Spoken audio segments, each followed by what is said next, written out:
सुंदर नगर नाम का एक बहुत ही प्यारा सा गांव था। गांव के पास में ही एक बहुत ही सुंदर जंगल था। उस जंगल में एक गुफा के अंदर एक बहुत ही ज़्यादा डरावनी चुड़ैल रहती थी। वो चुड़ैल बहुत ज़्यादा डरावनी और विशाल भी थी।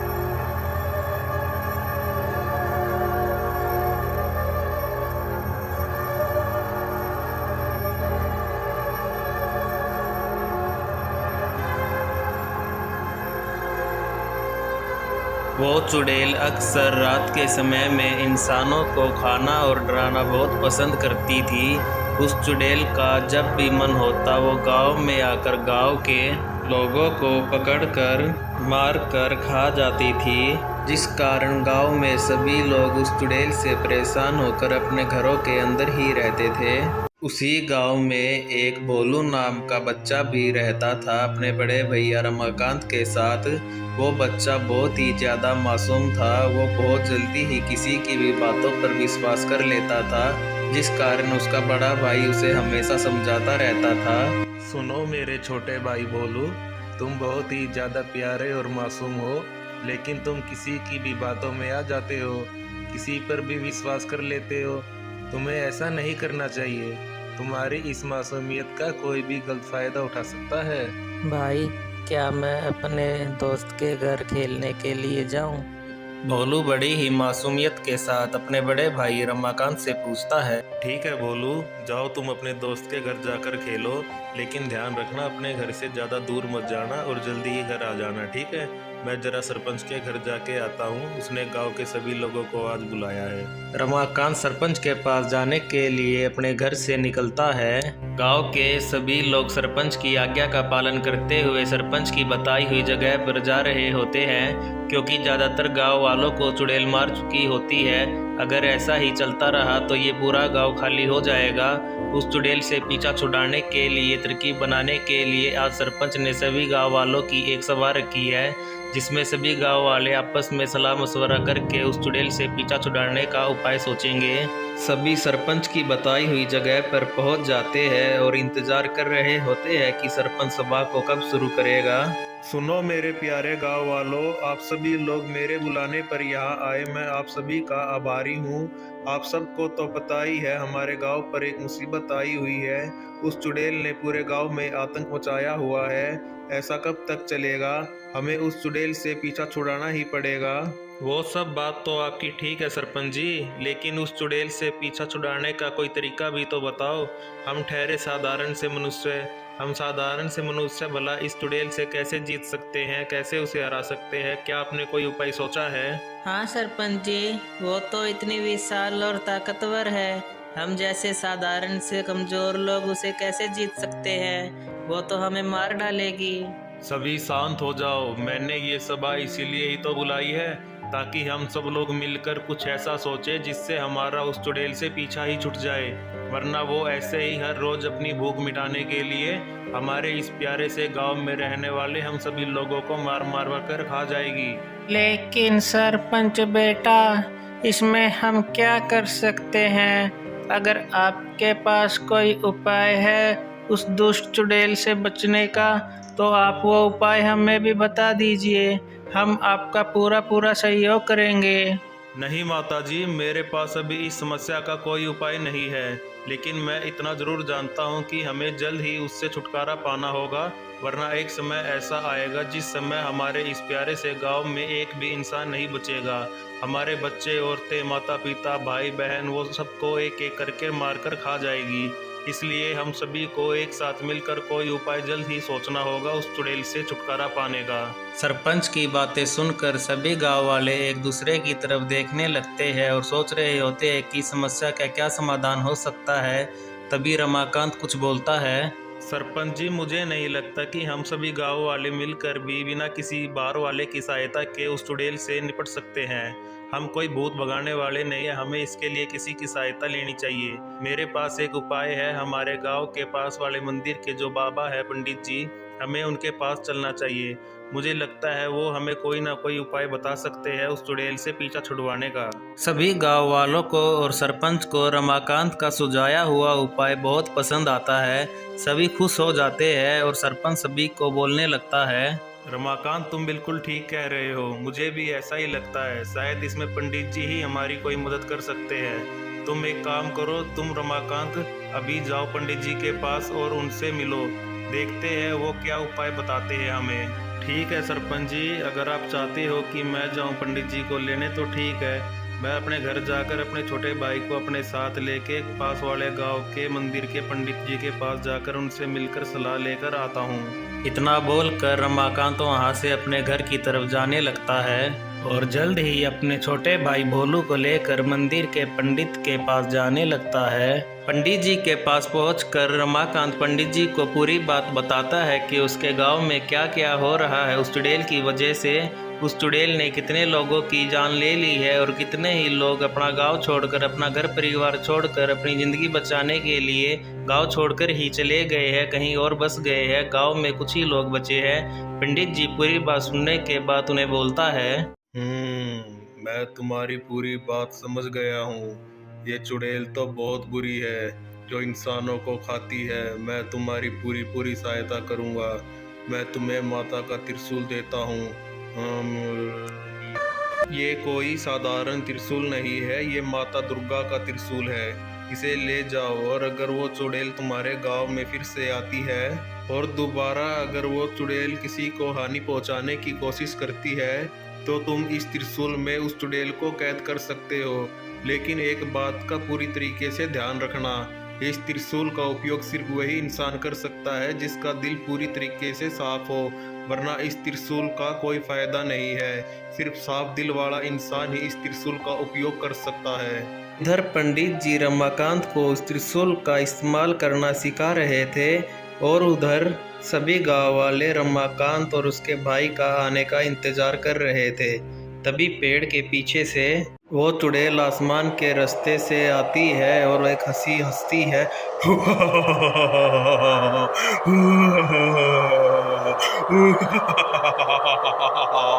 जिसे देखकर सभी लोग डर जाते हैं और वहां से भागने की कोशिश करते हैं। तभी चुड़ैल अपनी शक्तियों का इस्तेमाल करती है, जो जहां है वहीं रुक जाओ वरना सबको अभी के अभी मार डालूंगी।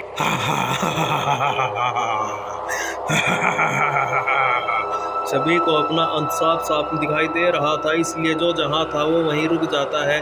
किसी की भी कुछ भी करने की हिम्मत नहीं होती और चुड़ैल सभी को बोलती है, तुम लोगों को क्या लगा मुझसे पीछा छुड़वाना इतना आसान है?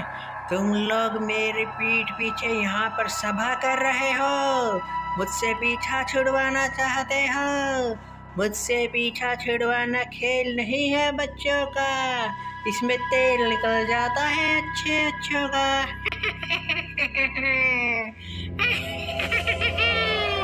देखते ही देखते चुड़ैल एक आदमी को खत्म कर देती है और एक हंसी हंसती है।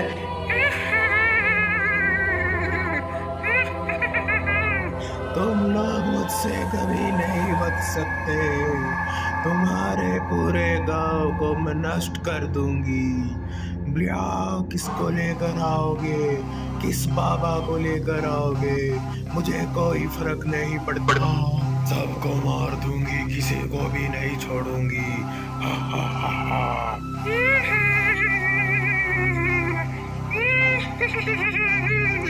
एक डरावनी हंसी के साथ फिर चुड़ैल वहां से गायब हो जाती है। चुड़ैल के गायब होने के कुछ समय बाद तक दोनों बचे हुए इंसान, सरपंच और गांव वाले एक ही जगह पर खड़े रहते हैं। वे बिल्कुल ऐसे लग रहे होते हैं जी जैसे मोम के पुतले बनाकर कहीं रख दिए हो। वो इतने शौक में थे कि वो कुछ समय तक कुछ बात नहीं करते और थोड़ी देर के बाद जब उन्हें यकीन हो जाता है चुड़ैल चली गई है, फिर वे एक दूसरे से बात करते हैं। माँ जी, मुझे लगता है वो चुड़ैल अब जा चुकी है। अब क्या लगता है आपको, हमें क्या क्या यहीं रुकना चाहिए, रमाकांत का इंतजार करना चाहिए, या हम क्या करें माँ जी? क्या लगता है आपको? मैं क्या बोलो बेटा, मैं क्या बोलूं? मुझे तो लगता है हमें रमाकांत के घर ही चलना चाहिए, वरना कहीं वो चुड़ैल दोबारा आ गई तो रमाकांत भी तो सीधा घर ही आएगा ना। दोनों जल्दी से डरते हुए रमाकांत के घर की तरफ जाने लगते हैं और उधर पंडित जी भी रमाकांत को पूरा ज्ञान दे चुके होते हैं कि माता के त्रिशूल का कैसे इस्तेमाल करना है, कैसे उस चुड़ैल को हराना है, और रमाकांत पूरा ज्ञान प्राप्त कर चुका होता है और उसके बाद पंडित जी से विदा लेता है।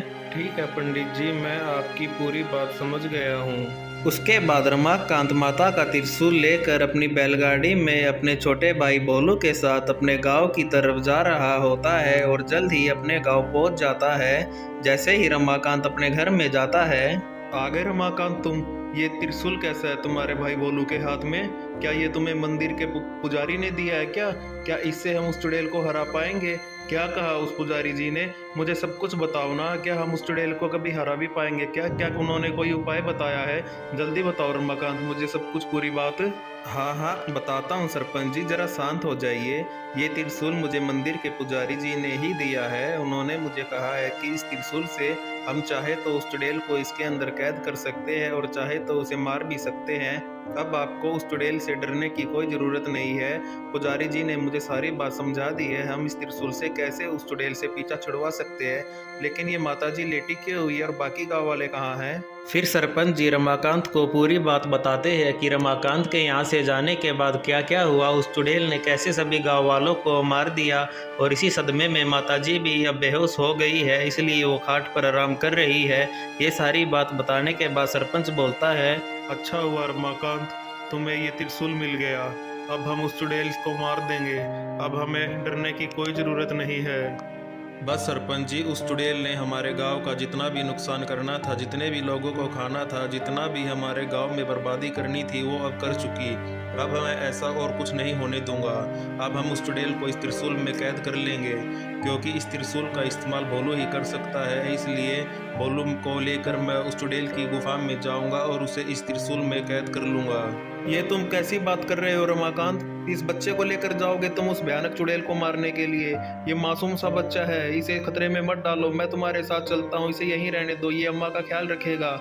तुम और मैं चलते उस चुड़ैल को खत्म कर देंगे, नष्ट कर देंगे, बर्बाद कर देंगे पूरी तरह से। उसे कैद करने की कोई ज़रूरत नहीं है। और हाँ, तुमने ऐसा क्यों कहा? सिर्फ भोलू ही है जो उस त्रिशूल का इस्तेमाल कर सकता है और उस चुड़ैल को मार सकता है। आप ये बात इसलिए कह रहे हो सरपंच जी, क्योंकि आपको पूरी बात का पता नहीं है। अभी आपको नहीं पता, मंदिर के पंडित जी ने मुझे कहा था कि इस त्रिशूल का इस्तेमाल वही इंसान कर सकता है जिसका मन पूरी तरह से साफ हो। आपका और मेरा मन अभी पूरी तरह से साफ नहीं है, इसलिए हम इसका इस्तेमाल नहीं कर सकते। अगर हम त्रिशूल लेकर जाते हैं तो वहाँ से हम जिंदा वापस नहीं आएंगे। सिर्फ भोलू ही है जिसका मन अभी पूरी तरह से साफ है, और भोलू अभी बच्चा है, मेरा छोटा भाई है, वो मेरे बिना वहाँ जंगल में नहीं जाएगा। इसलिए आप यहीं रुकिए और आप माताजी का ध्यान रखिए अच्छे से। तब तक मैं भोलू को लेकर जंगल में उस चुड़ैल की गुफा में जाता हूँ और उसको इस त्रिशूल में कैद करके लाता हूँ। आप घबराइए मत, मैं जल्द ही वापस आ जाऊँगा।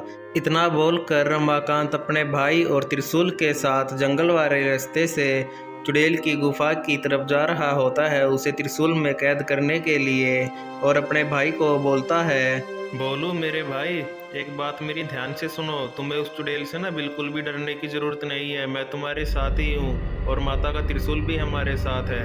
तो अगर तुम चाहो तो तुम उसे पूरी तरह से नष्ट कर सकते हो। तो मुझे बताओ, तो तुम उसे कैदी क्यों करना चाहते हो? मैं डर नहीं रहा भैया, मैं जानता हूँ आपके होते हुए और माता जी के त्रिशूल के होते हुए मेरा कोई कुछ नहीं कर सकता।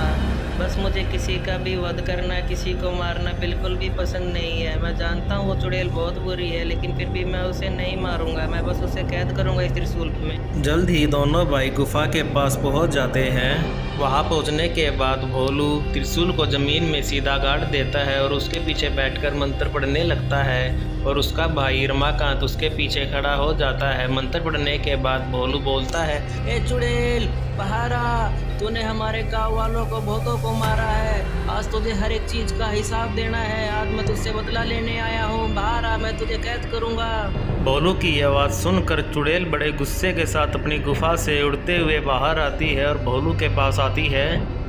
किसकी मौत आई है? किसने बुलाया है मुझे? तू छोटे से बच्चे, क्या तूने मुझे बुलाया है?